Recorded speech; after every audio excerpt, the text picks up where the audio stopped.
Selamat pagi saudaraku seiman dalam Kristus, salam sukacita dan sehat selalu untuk kita.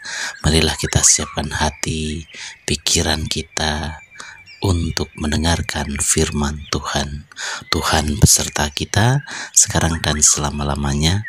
Inilah Injil Yesus Kristus menurut Yohanes bab 16 ayat 12 sampai 15. Dimuliakanlah Tuhan. Masih banyak hal yang harus kukatakan kepadamu, tetapi sekarang kamu belum dapat menanggungnya. Tetapi apabila Ia datang, yaitu Roh kebenaran, Ia akan memimpin kamu ke dalam seluruh kebenaran. Sebab Ia juga tidak akan berkata-kata dari dirinya sendiri, tetapi segala sesuatu yang didengarnya, itulah yang akan dikatakannya. Dan Ia akan memberitakan kepadamu hal-hal yang akan datang. Ia akan memuliakan Aku, sebab Ia akan memberitakan kepadamu apa yang diterimanya daripadaku. Segala sesuatu yang Bapa punya adalah Aku punya.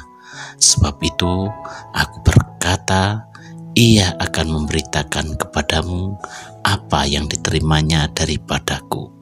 Demikianlah sabda Tuhan, terpujilah Kristus. Selamat pagi para sahabatku, sahabat suara hati, rekan muda dan para pendengar dimanapun Anda berada. Dalam renungan harian Katolik hari ini, Yesus menampilkan Tuhan dalam pribadi Roh Kudus atau Roh kebenaran. Tetapi apabila Ia datang, yaitu Roh kebenaran, Ia akan memimpin kamu ke dalam seluruh kebenaran. Dari sini kita tahu bahwa pendampingannya tak sebatas pada masa Yesus hidup. Keberadaan para murid hingga kitab suci yang kita pegang saat ini, Ia ada mendampingi kita lewat kehadiran Roh kebenaran. Bagaimana hal ini bisa kita pahami bersama? Pendampingan yang diberikan oleh Roh kebenaran itu, tentu kita sebagai umat jadi bertanya-tanya, apakah bentuknya bakal seperti sosok yang membisiki telinga kita, memberitahu kita mana yang baik dan mana yang benar. Membayangkan saja sudah bingung, ngeri mungkin. Akan tetapi dengan berbagai tantangan zaman, kemajuan teknologi, rasanya telinga dan hati ini dipenuhi dengan aneka hal. Banyak hal yang selalu bisa kita dengar, kita rasakan. Barangkali kita bisa bilang telinga dan hati itu tumpul karena sulit mendeteksi mana yang bisikan Roh kebenaran dan mana yang merupakan bisikan ego pribadi kita, karena kehidupan ini yang seringkali dipenuhi dengan tawaran-tawaran yang begitu menggiurkan. Saudaraku seiman dalam Kristus, rasanya kita tak perlu fokus pada bimbingan Roh kebenaran, namun fokus pada bagaimana kita secara pribadi menyiapkan hati, menyiapkan pikiran kita dan telinga kita agar senantiasa peka dengan bisikan kasih-Nya.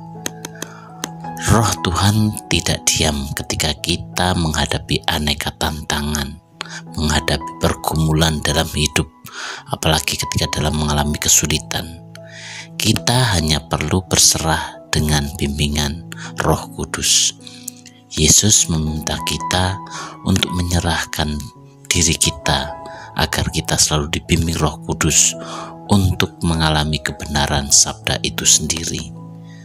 Roh Kudus atau Roh kebenaran mengajarkan tentang kebenaran Allah, yaitu mewartakan Yesus Kristus sendiri dan karya penyelamatannya, menuntun gereja kepada kekudusan.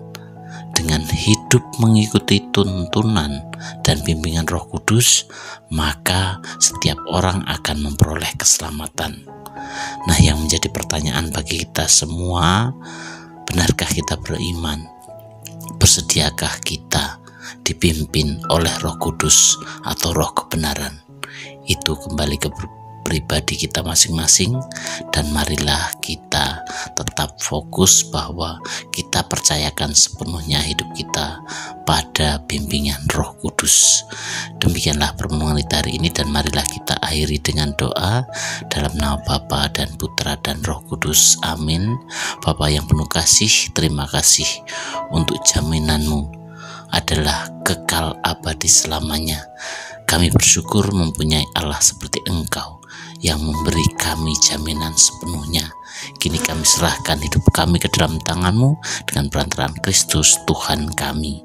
Amin. Dalam nama Bapa dan Putra dan Roh Kudus. Amin.